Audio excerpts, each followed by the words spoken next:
अध्यक्ष जी, मैं अपनी बात को शुरू करने से पहले, क्योंकि राजकुमार भी इस बात को कह रहे थे, ये 2 अप्रैल का दिन विशेष है सर।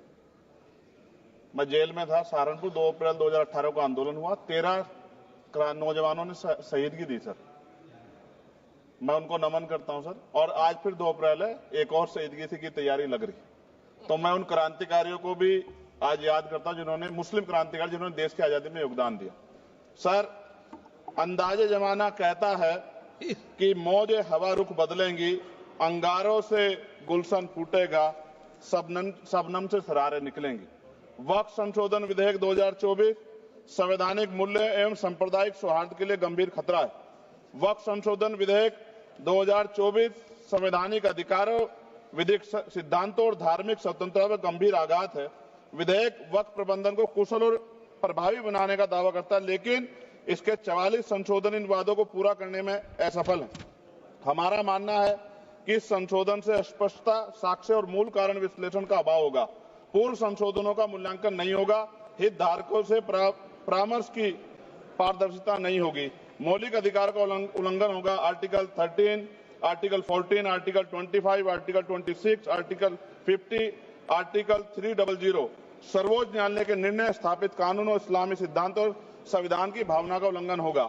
असत्य वादे बनाम वास्तविक प्रभाव, विधेयक सुधार और सशक्तिकरण का दावा करता है, लेकिन वास्तव में धार्मिक संपत्तियों के पुनः वर्गीकरण, जब्ती का प्रावधान संशोधन 39A, ऐतिहासिक मस्जिदों, कब्रिस्तानों को सरकारी संपत्ति घोषित करना, जिससे सांप्रदायिक तनाव पैदा हो सकता है। जिलाधिकारियों को अत्यधिक अधिकार प्राप्त करना, संशोधन 4B। जिलाधिकारी सर सरकार के होते हैं, वो सरकार के हिसाब से काम होते हैं। यहाँ जितने MP बैठे हैं विपक्ष के, इनसे पूछ के देखो कि इनके जिले में क्या हाल है। इनका जिलाधिकारी सुनता नहीं सुनता, MP बैठे हैं, पूछ के देखो विपक्ष के, आपको पता लग जाएगा। सर, धार्मिक विशेषज्ञता या समुदाय की सलाह के बिना निर्णयों से संपत्ति विवाद और विश्वास की कमी उत्पन्न होगी। ट्रिब्यूनल की शक्ति कमजोर करना और मुस्लिम प्रतिनिधित्व हटाना, संशोधन 10B। धार्मिक कानून की त्रुटिपूर्ण व्याख्या और पक्षपाती निर्णय, दानकर्ता इच्छा की उपेक्षा व धार्मिक स्वतंत्रता का हनन, संशोधन 5A। दानकर्ता द्वारा समर्थन वापस, जिससे सामुदायिक संस्था कमजोर हुई। गैर मुस्लिमों द्वारा स्थापित वक्फ सुरक्षा समाप्त करना, संशोधन 104 की समाप्ति, अंतर धार्मिक सौहार्द प्रभावित होगा। सर, सदियों पुरानी धार्मिक संपत्तियों पर सीमा अधिनियम लागू करना, संशोधन 27B। कब्जा की गई संपत्तियों की स्थायी हानि, धार्मिक विषयों को दरकिनार कर वक्फ निर्धारण करना, संशोधन 6C। धार्मिक ज्ञान के अभाव में संपत्तियों गलत वर्गीकरण, पंजीकृत वक्फ घोषणाओं को अपराध घोषित करना, संशोधन 312। भय के माहौल में धार्मिक दान में गिरावट, मनमाने सर्वेक्षण को और वर्गीकरण की अनुमति देना, संशोधन 8A। धन्यवाद वकील साहब। सर, अभी पूरा दो जाने दो। सारी धाराएं पढ़ दोगे आप तो? सर, 2 मिनट में खत्म करूंगा और ये इंपॉर्टेंट है सर, मौका दीजिए सर। बिना जवाबदेही के बड़े पैमाने पर वक्फ संपत्तियों का पुनः वर्गीकरण, प्रशासनिक भ्रम और प्रभावशीलता को नुकसान पहुंचाना, संशोधन 12D। कानूनी विवाद और कुप्रबंधन को वक्फ बोर्डों की विश्वसनीयता का नुकसान, अस्पष्ट आधारों पर राज्य द्वारा वक्फ बोर्ड को भंग करने का अधिकार, संशोधन 3C। राज्य के व्यापक विरोध प्रदर्शन, धार्मिक लक्ष्य का लक्ष्य, सार्वजनिक हित के नाम पर वक्फ प्रशासन पर पूर्ण नियंत्रण, संशोधन 37C2। व्यापक स्तर पर अशांति विरोध प्रदर्शन, कानून व्यवस्था की गंभीर स्थिति।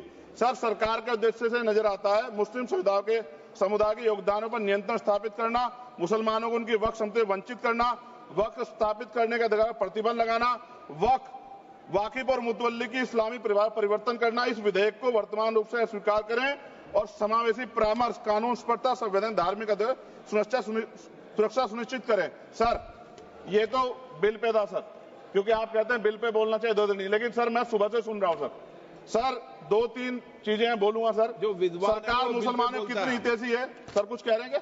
जो विद्वान होता है वो बिल पे बोलता है। सर, बस खत्म कर रहा हूं। सरकार कितनी हितैषी है सर? केंद्रीय मंत्रिमंडल में एक भी मुस्लिम मंत्री नहीं है। सच तो यह कि अभी ईद पे नमाज पढ़ने के लिए भी नए नियम बनाए गए और जो नमाज पढ़ रहे थे उनके पीछे पुलिस कर्मचारी लाठी लेकर खड़ा था, मैंने खुद देखा सर। अगर सरकार इतनी देर सच्चर कमेटी की रिपोर्ट पर चर्चा कराएगी, बिल्किस बानो के आरोपियों को जेल से बाहर आने के बाद स्वागत किया गया सर। मुसलमानों की जमीन की बात है, SC/ST की जो जमीन है वो छीनी जा रही है सर। कानून से ऊपर उठकर मुसलमानों घरों पर बुलडोजर चलाए गए, सबने देखा। सुरक्षा की बात करते हैं, लिंचिंग की गई, मुसलमान मारे गए सर। कावड़ यात्रा में गरीबों के ठेलों पे सुप्रीम कोर्ट ने ऑर्डर किया कि नाम मत लिखवाओ, देश को मत तोड़ो। अंत में सर बात निकली है तो दूर तक जाएगी। पार्टी सरकार के नेता यात्रा निकाल के कहते हैं मुसलमानों को भगाओ। और कई एक मुस्लिम एमपी पिछली बार सर उनको क्या क्या शब्द निकले, कोई निंदा नहीं हुई सर, और उसका प्रमोशन हुआ। और कभी आपके नेता कहते हैं सरकार गोली मारो और आप हिंदू राष्ट्र की बात करते हैं सर। मेरा यह कहना है सर, मैं इसका पुरजोर विरोध करता हूं और अपनी एक शायरी के साथ खत्म करूंगा। तो बहुत सुनी मैंने आज दोनों तरफ, जब तक ना बदले जालिम हुकूमत का मिजाज, एहतजाज एहतजाज एहतजाज, और ये तब तक रहेगा जब तक सर अपनी सरकार सोच नहीं होती। धन्यवाद सर।